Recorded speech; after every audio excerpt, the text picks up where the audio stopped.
I'm Veronica Kieran.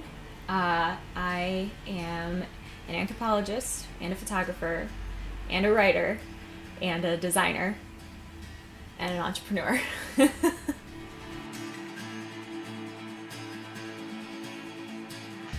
So I actually accidentally started doing this project, but just kind of with anybody before I had the idea.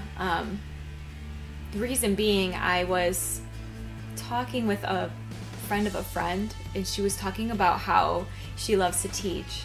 And I know she was asking about, had I read To Kill a Mockingbird, that her class was about to start reading it, and if there was anything that I thought maybe she should talk about before they read it. And then she started talking about front-loading her class. And then she started talking about her class. And then she started talking about how she loves to teach. And finally she said, if I don't teach, I'll die.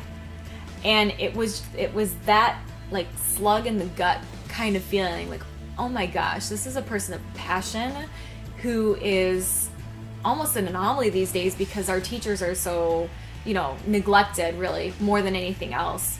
And I've met a couple people like that. They're not of the silent generation, although I have certainly met some people who are older that I also would love to talk to and hear their stories. But I meet people who really have something to say that is inspirational or maybe a little outside of the norm.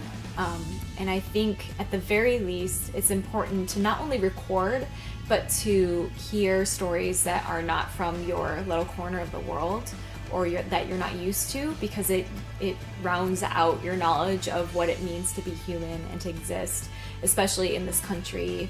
But even to bring it down to a more local level, to exist in your own community if there's stories coming from your community. I have friends who are entrepreneurs. I'm an entrepreneur. I tend to hang out with entrepreneurs just because I understand their plights and they understand mine. But to talk to somebody who is completely different from me helps me understand better what my city is as a whole.